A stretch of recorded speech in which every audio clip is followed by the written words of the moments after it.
I want to be real about it, you know. So I choked this guy who was a reader in Hollywood, and I choked him out in the audition, and he fell unconscious on the floor. I thought I was going to get kicked out, and they told me to go wash his face in the bathroom, and I went, I've just come back from Kuwait, I met all these guys, special forces guys, and the director said, don't apologise, it was perfect. Honestly, it was the trippiest thing. And I left, and I went and got onto a plane, like an hour after that audition, to go back to New Zealand for the first premiere of the first Hobbit. And I had such bad, like as I said, the jet lag was so bad that when I arrived back in New Zealand, and I flew straight down to Wellington, I got the worst flu of my life. And I sweated the whole night out, got up the next morning, I didn't think I could come to the premiere down in Wellington. I was meeting everyone for the first time, the worst flu. And my mate said to me, look, you've got to go, come on, it's the premiere. So I took pseudo-effort and all this sort of stuff. I got there. The first person who I met was Kate Blanchett on the red carpet. And she walked up to me and I went, oh, hi, Kate, I play Hazel. She came up and she came really close to me. I remember just being so paranoid, going like, you guys are about to do the whole world tour of like all the premieres of The Hobbit. And she came up and kissed me on the cheek and I was going, oh, they're all going to die. He came up to me and he grabbed me and he was like, oh, hi, man, I was going, don't do it. I literally was trying to stay away from everybody because I didn't want anybody to get sort of sick. But that was my first experience of meeting everybody, and it was so strange because I was just so ill. And I went back after the premiere party that night and I went to bed and I woke up at 8 o'clock in the morning to a phone call from my American agent saying I had to fly out that night to Canada to start Arrow. And so I got on a plane it was crazy. It was crazy, but it was all bundled into this one bit of energy. It was just nuts. That explains it up, because when we went to the world premiere in London, we were talking like this. London to meet you, Prince William. And it was cold, wasn't it, that night in London? On the red carpet, it was absolutely freezing at that. Not if you wear thermals under your suit.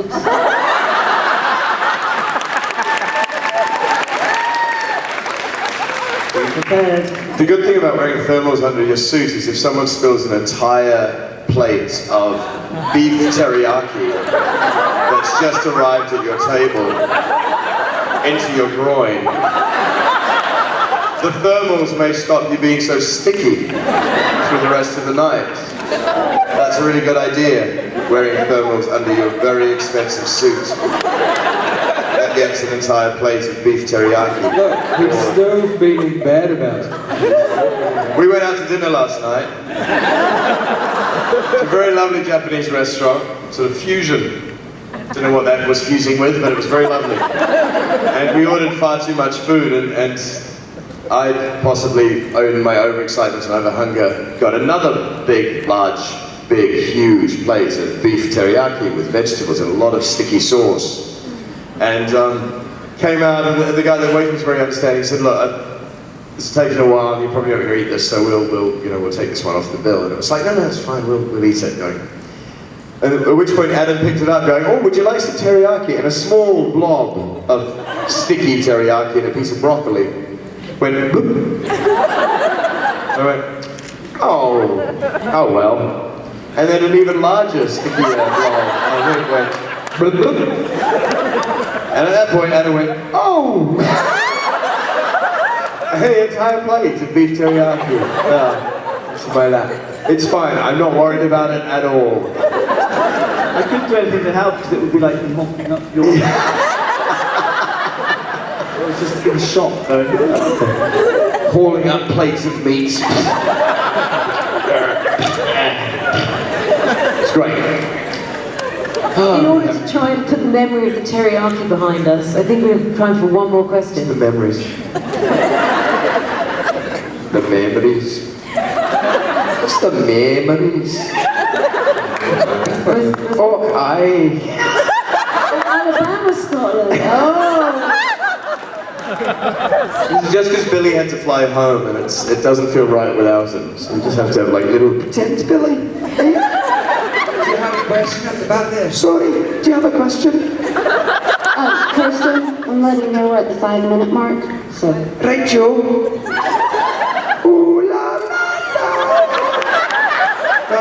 Of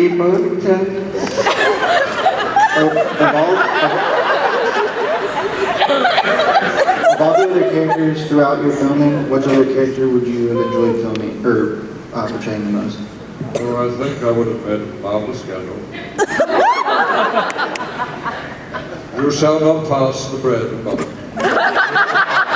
Please don't pass the beef teriyaki. I'd be Azog. Verbals. Do the chokehold. Do the chokehold. Oh no! Do the chokehold. Oh no.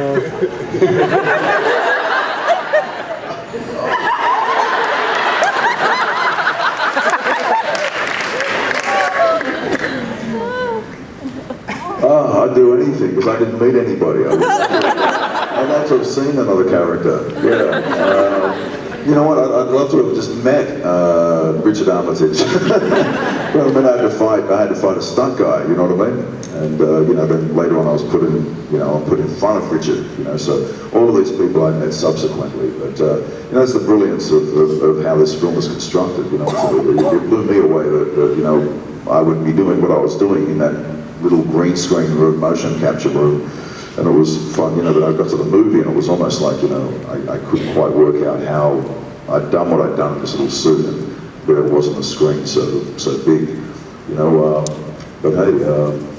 It's kind of like, I mean, it must be, it's a surprise for everyone to see what's happening on the film when they go and watch it, but for us it's the same thing, because we filmed it like quite a long time ago now, and there are bits I've never seen, you know, whether all the, especially a lot of the L stuff, we haven't seen it, so it was like a real surprise for us sitting there watching it at the premiere.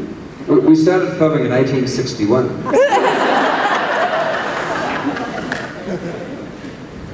Well, I think we're at time. So, can we... One more question. One more question. Where's the dragon? Go. Where's the dragon boy? Hey buddy dragon, where are you? There you are. Do you have a question you've always wanted to ask? It doesn't even have to be about Lord of the Rings or Hobbit stuff. Just any question. Something your mum hasn't told you or any question you want to know, we will answer for you. Where do mummies and daddies come from? Go on. Is this going to work if I go down to this kid? Oh, no. Here we go, good. Is it going to work? Yeah. We're gonna service you, my boy. Here we go. Wait up. I'm Azog.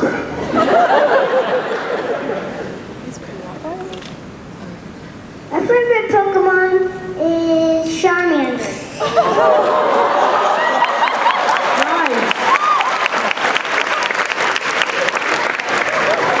What are his special powers? I'm kidnapping your child for a second so he can get on camera and become a, you want to come up here and meet the guys? What's your name?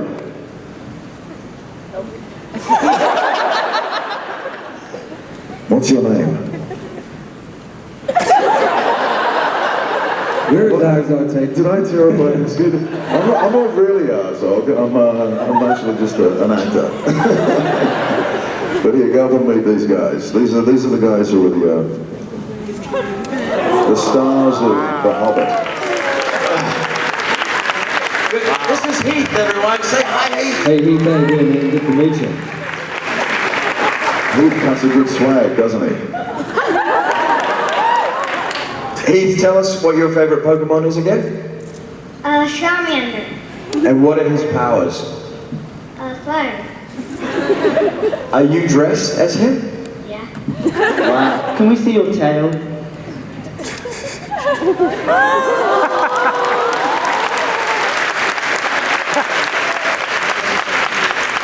I think you have the best costume of all Dragon Con.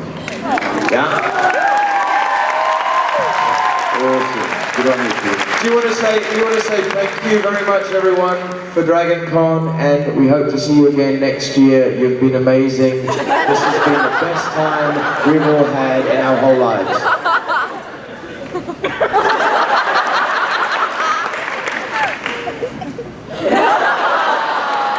say bye-bye? Bye.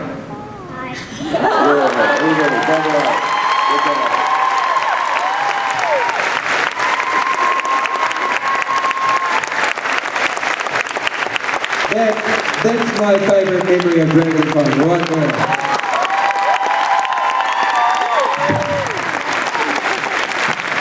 Ladies and gentlemen, Ted Brophy. Craig Parker. Adam Brown. And Manny Bennett. Thanks, guys. Thank you, thank you.